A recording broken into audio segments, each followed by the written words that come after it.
Okay, thanks very much indeed, Robin, for giving that background to the Trust and where the Trust feels we should be developing our transplantation services. The programme that we've put together today is intended to be an interactive programme. We've tried to make it so that there's very little or minimal amount of talking and lots of opportunity for feedback. So we're very, very keen that we don't just present a lot of data and a lot of numbers.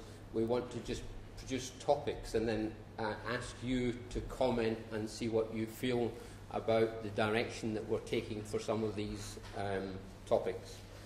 Now, the background to transplantation we felt was perhaps something that would be of interest because we all get caught up with the advances and what we're doing next and the results and the analysis of the results. But sometimes to look back and reflect on what's happened and how we've got to where we are today is useful, and sometimes it also gives us an indication of where we've gone wrong and where we should do better. So I hope that you'll find this very brief historical overview of some interest, and again I hope that it will stimulate some discussion. The idea for this session is for us to use the historical background of what's been done and where it's gone right or wrong to then lead into Bimbi's talk, which is actually what we've actually achieved now and what we're doing in our current programme. And then that's going to lead into where we think the key areas are for development, where we should be doing better, where are our challenges, and we're hoping to address those challenges by some of our research programmes, and therefore we're going to discuss some of our research strategies. So we hope that that will sort of give a completeness, an overview of the problems and the direction of where we're going in the future. So I must say I'm not old enough to know all the historical developments, so I've brought my friend Barry Fuller along, who knows far more about the history of transplantation than myself. So when I get things wrong, I just expect him to stand up and correct me. So, historical viewpoint. I'm going to go a long way back, because although people say that transplantation is the great challenge of the 20th century, there's actually a lot of history before that. And as many of you know, I'm terribly biased. I'm Scottish, but I'm a Londoner now.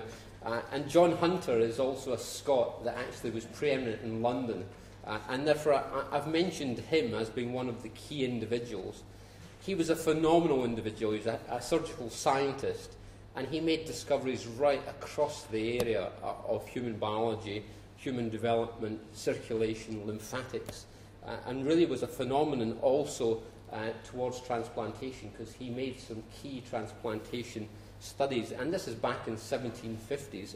Amazing achievement at that stage.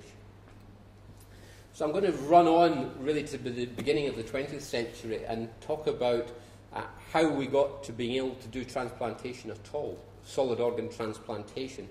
And it's always said that we would never have transplanted an organ if we didn't know how to join together the tubes. Now, my disparaging hepatology colleagues may say, well, these transplant surgeons, they just have to join a few tubes together. Why is it so difficult?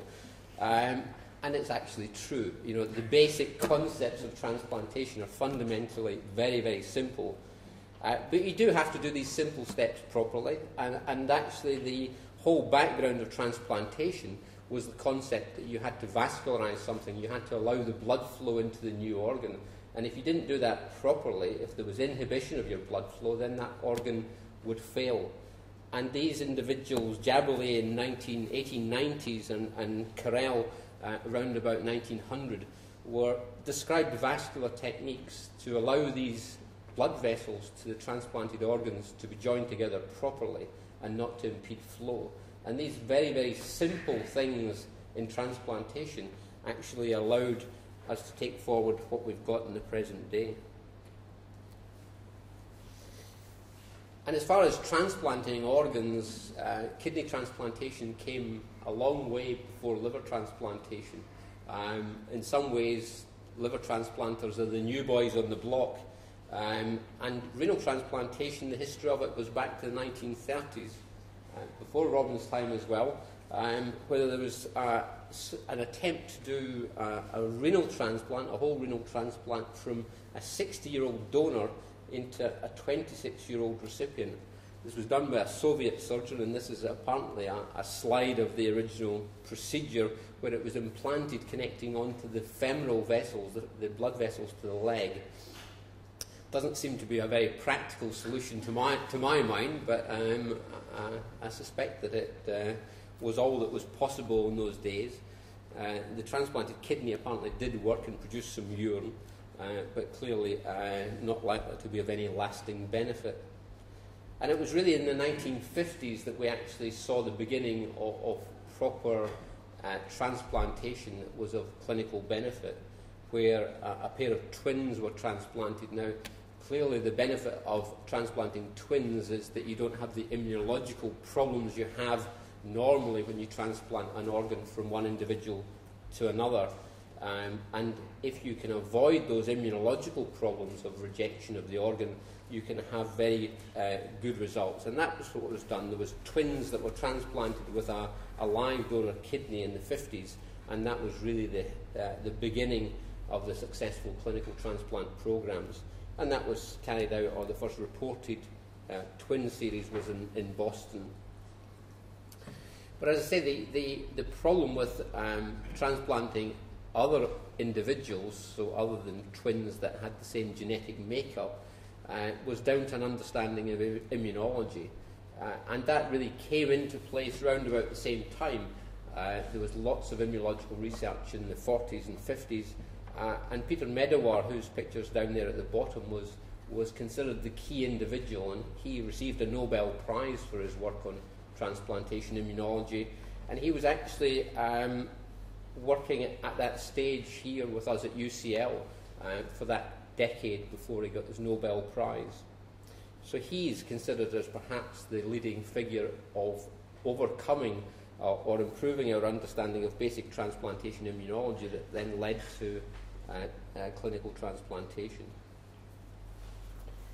As far as the liver is concerned, this is suggested that 1963 was not the year of the first successful liver transplant.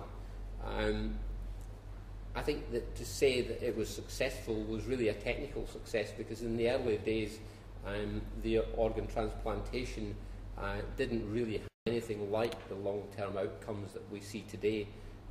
But the start of the liver transplantation programs was in the early 60s, and this is Tom Starzl, who joined us actually here not so long ago for our 20-year get-together on the liver transplant side from the Royal Free Programme, and it was a great day to have him here, the man that had started off clinical liver transplantation. And this is a picture of him receiving the highest scientific merit in the US, which is the Medal of Science from George Bush in 2006. So around about the same time, it's actually interesting, there was a parallel with what was happening in the States with what was happening in the UK. And this chap here is Roy Cannon in the centre here, who was working in Cambridge in the early 60s. And that there was a link between himself, a surgeon, and Roger Williams, who's the chap on the right there, who was working at King's. He's a hepatologist. And they established the Cambridge King's programme in the early 60s. And it was within a relatively short period of time that there was a huge expansion in the number of transplant programmes. By 1970, you could see that there was 35 teams globally that were working on liver transplantation. And by that stage, in America, there had been almost 60 patients transplanted, and almost 30 here in the UK.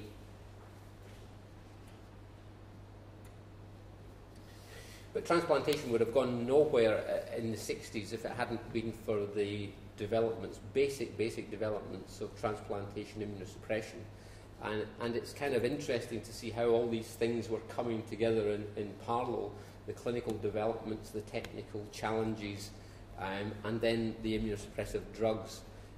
And you can see that the first drugs that are still being used in transplantation were being developed there in the early 60s with azathioprine, the use of steroids for clinical transplantation, and then the discovery of cyclosporin, which was apparently discovered in 1969, but was in clinical practice within 7 years, which is absolutely phenomenal when you think about drug development times. To go from a basic discovery into clinical practice within a period of 6 or 7 years is absolutely phenomenal. So what happened in the 1970s once we had these immunosuppressive drugs? Well, although there was improvements, it was even by the end of the 70s there was nothing like the success rates in transplantation that we see today. It was suggested that there was a 30% success rate in transplantation, and the reason for that was that patients were being put through transplantation when they were too sick. They weren't strong enough for transplantation, and we've learned a very hard lesson that if you transplant patients that are sick, then they don't do well. There were also technical problems. The surgeons still had a lot to learn in the 70s. And there was still no satisfactory protocols for immunosuppression, and there was always this balance between over-immunosuppression and giving the patients risk of infection, and under-immunosuppression and getting rejection of the graft. But things proceeded, and by the early 80s it was then considered that transplantation had got beyond an experimental stage and should be rolled out to be of widespread clinical benefit. And you can see on this slide what actually happened, or maybe you won't, but down at the bottom is the years, different years between 1968 and 2010. And this is the number of patients that have been transplanted in Europe. And you can see down at the bottom here, 1983 is right down at this edge here, where across the whole of Europe, there was 70 patients underwent liver transplantation in 1983, and you can see the phenomenal rise in the numbers in Europe. It seems to have plateaued perhaps in the last few years, and Bimbi's going to go on to discuss some of the reasons why that plateauing may have happened. But within Europe, there's about 6,000 patients are transplanted per year at the current time, and it all really took off in the early 80s from the point of view of the numbers. But through the 80s and 90s there were other developments, and some new drugs came into the forefront that had fewer side effects than the initial immunosuppressive agents. Perhaps the two most useful ones were the introduction of FK506 tacrolimus, which was really an alternative to cyclosporin, and more recently sirolimus, which has some different side effect profiles and is of particular use in some patient groups.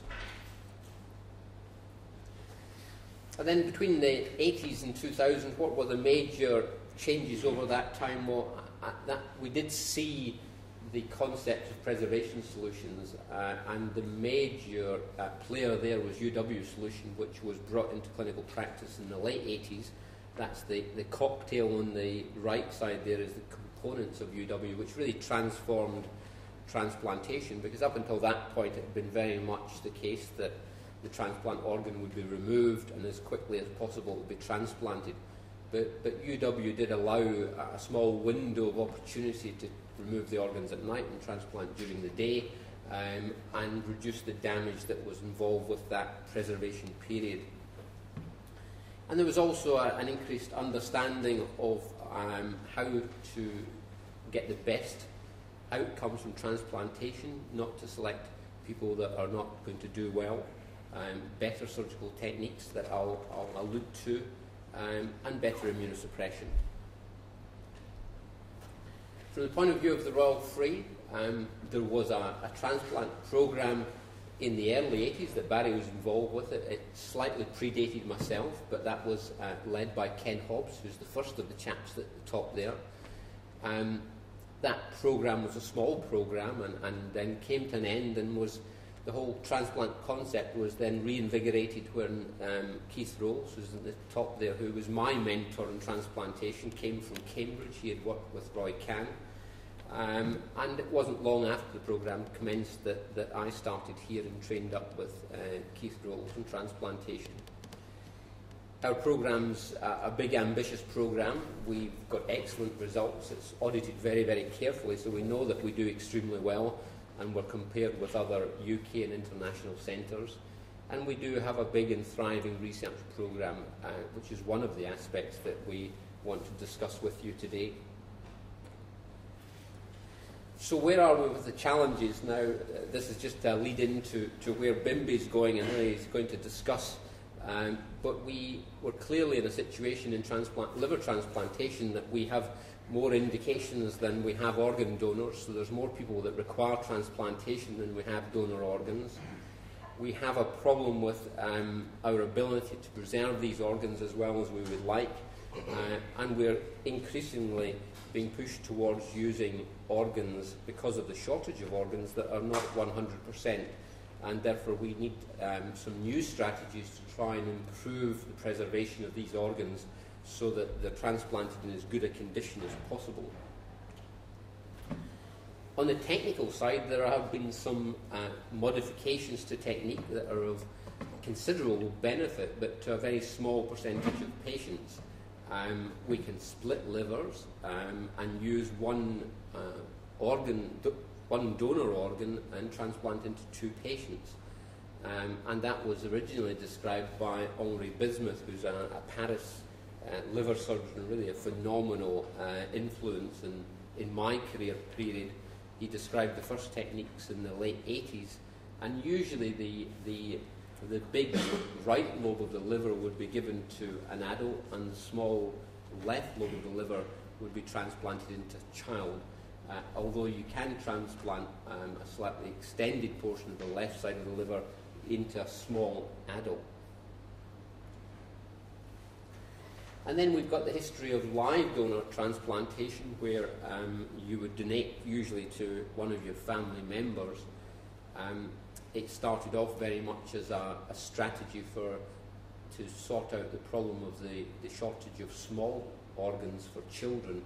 Usually a parent would give the small left side of the liver to a child, but it was then extended at the late 90s into transplanting adults, where you would have to give the large right side of your liver to an adult, and you would have your small left side of the liver, which would then regenerate and recover.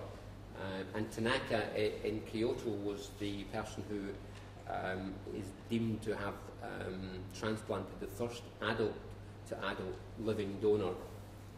And although it's not really taken off much in the UK because of the risks of donation, this is the key to transplantation successes in some other parts of the world that don't have brain-dead donors. And this is what would happen to the recipient of that right lobe of the liver, the adult recipient. Their liver has been removed. You can see the implantation of the right lobe graft, and that right lobe graft will regenerate and grow and be a fully functioning liver as long as the perioperative management is optimal. And I'm going to leave you with perhaps the most controversial aspect of transplantation at the moment, and that's the use of non-heart-beating liver donors. Now, because of the shortage of good donor organs, we are being pushed very much to using and extending our criteria, and one of the categories is to use organs from people where their life support is withdrawn.